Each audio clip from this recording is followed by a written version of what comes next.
when he comes here, one of the things is sometimes, it's all personal preference, but sometimes when you do the palm, people want to put the thumb to the side, right? Because you're afraid that you're going to actually smash your thumb when you strike somebody as a palm strike. That's one option. The other reason is you can also do this. You can hit with this corner of the palm, and you can keep the thumb out. Okay? The reason for this is you're talking about milliseconds, microseconds when you're trying to execute your techniques.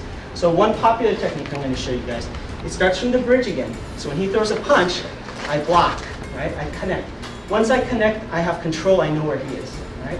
Then from here, I slide down until I reach his wrist and I grab, okay? Now this is why you want to leave the thumb out in this case, all right? If my thumb's in, I'm going to have to take that extra millisecond to open it back and come here, right? From here, it's already here and it locks into place. Once I come here, I step in and I go to break his arm, like so. The thing you want to do is you can step in here, that'll be strong, but what actually works better is step behind his foot here. So when you push, he'll start to fall. Right? Now, if he knows any martial arts, he's not going to just hyperextend his arm. He's going to try and protect it. So his first inclination is to press this way. Yeah. So when he reverses swing, he adds tension. You can reverse it to the opposite side here. Okay, so I'll go in slow motion. So he blocks, I bridge, I connect, I come in, I go for the break. Okay? Sometimes you can egg them on. And to be frank, this actually works really well with guys because we're very macho. So what you want is sometimes you can go to response out of it. Come here, and if you feel there's any resistance, just give him an extra nudge. Just to kind of test his masculinity and look into the eye like that. When you do that, he's going to want to prove that he's stronger than you. So you come here, when he pushes back, you reverse and you strike.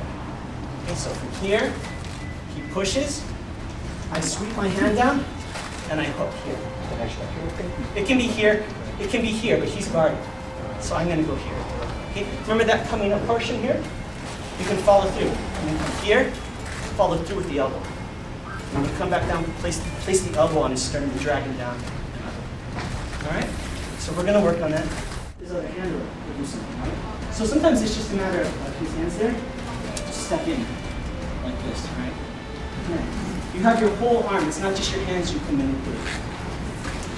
Hung Gar actually started out as predominantly just the tiger part of the system. But over the centuries, other animals got put in, and specifically the crane was very important to Hung Gar. Right? So when you do the crane, I'm going to show you guys the specific way to put the crane hand posture. You may get it today, you may not later on. You can work on it. What it is like so. Take your thumb and your pinky and put them together. Now take your index finger and your ring finger and put them together.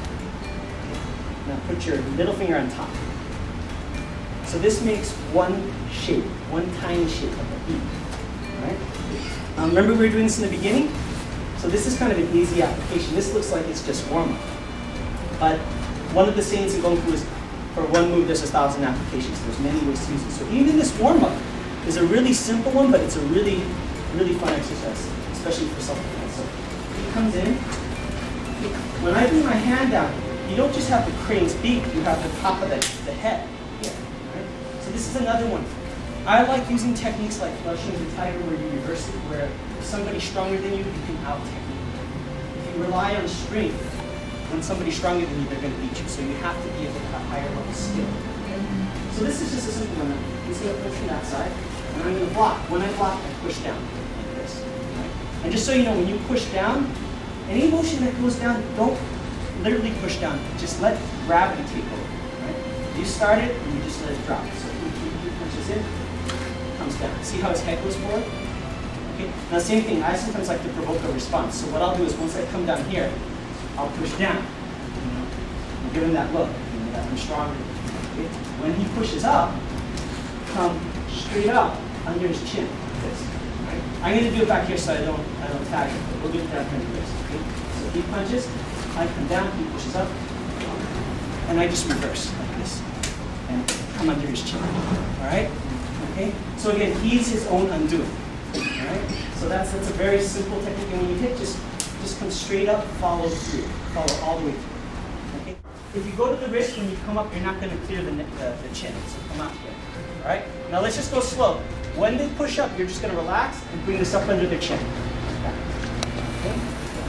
If you need to, step in closer, or if their arms pretty long, step out at an angle like this. Okay? All right? So again, push down. When you feel them push up, just relax, come up. Under the chin. Okay? All right. Okay? We were talking about the bridge, the Q-style. It's not just meant just for your opponent. Sometimes you bridge onto your own arm. You use your own arm as leverage to bridge. That's why you see a lot of Hung Gar practitioners, they draw. Right? They call this chunki. It's looping the bridge or threading the bridge. They bring it through. Right? This is how you get out of a lot of pinches, because a lot of times you get tangled up. You know? So if I punch with this hand, he blocks, right? I can come under. See? I'm actually going to bridge on against myself, and I'm going to open. Okay. Just keep in mind, when you're at this close distance, it's oftentimes, not always, but it's oftentimes preferential to go to the outside. So if I block here, right, or if I say I'm in here, if I counterattack here in the middle, he has this free hand, right? So he can come around and do a lot of stuff. It's easy for him, right? If he comes here, I can come to the outside. See, if I come to the outside, even if he comes over with the other hand, see how he tangles himself up? Right? So it's oftentimes preferential to go to the outside. Never say never. You know, sometimes it's good to get inside, but you go to the outside, you have a lot of options. All right. So again, ready?